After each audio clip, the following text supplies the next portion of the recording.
Hello and welcome back to my channel, the place for coaches, consultants and anyone who makes money online to learn how to do it easier and quicker. Today's video is off the back of an Instagram story that I put out yesterday actually, where I talked about my method for being able to bring customers into your business without necessarily needing to do lots and lots of sales activity all the time.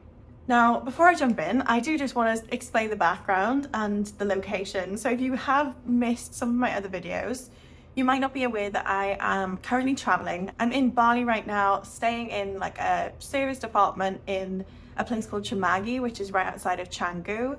And there is nowhere to film in this room. I'm currently sat on pillows trying to hold myself up to be in frame, propped you up on the only space I can find where there's actually any light to speak of. So it's not the usually curated background, fancy camera and microphone, but while I'm out of the country, you're gonna have to bear with me and I might have a couple of janky setups, not the best. On my Instagram story, I shared the path on how you bring in customers without business development activities, and I'll pop it on the screen for you to have a little look at. And this really simple method is what I do for so many of my clients when we work together coaching on a one-to-one basis. We develop this outline of how you can bring customers in without needing to spend hours and hours business development, sales outreach. And if you love sales, if business development is something that comes natural to you, this might not be your best method for bringing in customers.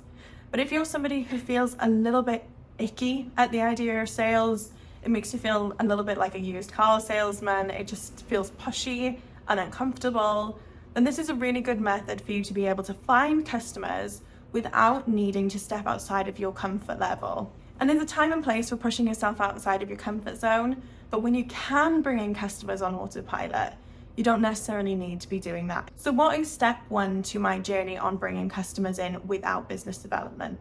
Step one will always be something that is searchable, attention grabbing, that will bring people in at the very top of your sales funnel in that kind of know stage. People who need to understand who you are and what you do and really no more or no less. So typically there's a few routes to this. One that's really common with coaches and online business owners right now is webinars and workshops being used to bring in new attendees through Eventbrite, through LinkedIn events, and those sorts of routes to be able to find new people on a specialized subject matter in your industry. Another option are blogs, YouTube videos, and podcasts, content marketing pieces that are searchable through Google to make sure that you can bring people in to finding out who you are and what you do. And I will say the more specific your keywords can be, the better here, as just a little aside. But creating any content in this space is going to be beneficial for you. And quite often, this is one of the really big mistakes that I see from online coaches. They're hammering the social media. They're putting out reels, TikToks, LinkedIn posts every single day, but they're not having any route for people to find their social profiles. They're not doing anything that will slowly but surely trickle in traffic to them regularly. On social media, it can be really easy to get stuck in our own little echo chambers of only seeing the same people that we follow and not really reaching out and finding new people regularly. But that does move me on nicely to what is step two of my system to be able to bring customers through the door. And that is to develop and deepen your relationship with these people on social media. So if you found me here and you're watching this YouTube video, I'm going to hope that when I mention at the end of the video that you can go and follow me on Instagram or TikTok or LinkedIn and share all my links in the description below in case you wanted to, that you will. And at some point you're going to like my content here, that you're going to want to see what I'm doing elsewhere. Social media then really allows you to deepen that relationship. If somebody makes the choice to go from an SEO content consumer to somebody who follows you on social media, it's because they want to see more of you. But this is still not the place where I start to sell. This is still all about brand development, the know factor, moving into like. So you need these people to like you. You need them to understand who you are, what you do on a deeper level, and who you are personally as well. Not just your kind of elevator pitch, one-liner, I help such and such do such and such. But actually, who are you as a person? What drives you? Who are the people that you work best with? These are the sorts of things that they'll get to know through your social media profiles. The next step to developing these people into customers and not just followers is through something called a lead magnet.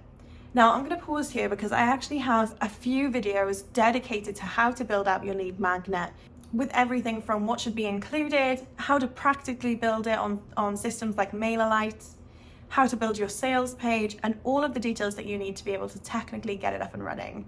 So if you're interested in that, I'll pop it on the screen here for you. And this lead generation tool needs to be something that is completely no-brainer. It has to be absolutely a must for the person on the other end. The way I want you to think about this is taking it right back. Think about who your ideal customer is. Make sure you've got the picture really clear in your brain, including what their pain points and drivers are. And this could come in the form of many things. It could be a checklist, a downloadable template, a PDF guide, something that is absolutely irresistible to your audience. It just needs to be the key factor. So I always give the example when I'm talking about lead generation and who's doing it well in terms of magnets and opt-ins. I always mention HubSpot. I'm in the marketing space, so I quite often would be quickly Googling and trying to pull up a template that I needed to share with a colleague. And 9 times out of 10, I would end up on HubSpot with a blog post centered around the topic that I was interested in. And in return for my email address, I would be sent a free downloadable template that matched exactly what I needed. And I've fallen victim to this. I couldn't tell you the amount of times that I have downloaded HubSpot templates and the amount of times they've had my email address over and over and over again. But the key thing here was that it was something that I absolutely wanted and needed. When lead generation magnets are done well, they have to be irresistible. So often we can get a little bit caught up with ourselves and what we want to tell our customer that we can forget about where they are in the journey.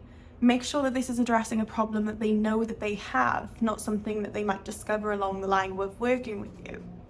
Make sure that this is something that is going to have a big impact to them, so it's an emotional driver. Maybe this is something that's going to increase revenue, help them reach goals that they've been striving for a long time. An example here in my niche is I could create something like a PDF downloadable document for coaches that's called something along the lines of how to get high ticket clients as a coach.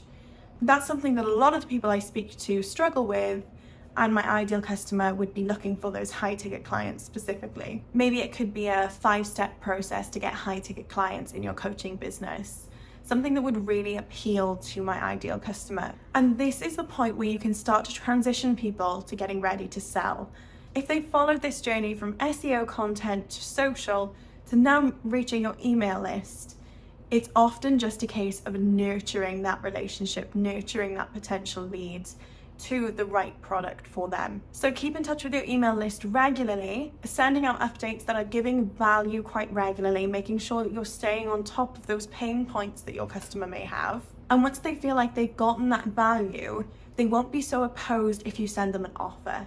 If you send them something that's a discounted first chance option to buy a group program, for example, they're going to be much more likely to say yes once they feel that you've already helped them so far in their journey. It's also a great way of rewarding your email list for being loyal readers, that if they are opening and engaging with your content on email regularly, that they get these incentives to purchase. They get the first chance to buy and the first deal. But it doesn't need to be launch specific. You can do this with ongoing service offerings as well, like one-to-one coaching programs, courses that you sell year-round, making sure that you just send out these email updates maybe quarterly with a focus on a specific product that you have. It will mean that you're able to push your audience to look and find more information about your services without going down the route of a cold sales outreach. Now, to get into how to sell on email is a whole nother video, and it would take an awful lot of time to cover. So I'm not going to do that today. But this should give you a system on how to start the process of bringing people in a sales funnel, a very simple sales funnel, where you don't have to worry about cold outreach as your only option for getting clients. I'd love to hear any questions you might have about using this system in a real life circumstance of your business. And don't forget, I offer free calls to anybody interested in a quick strategy breakdown session. So if you want to run through this in a little bit more detail, I'll pop a link in the description below as to where you can book out some time with me to do just that. Don't forget to subscribe for more content on how to run an online business and make money online easily. And I'll be back for my next video.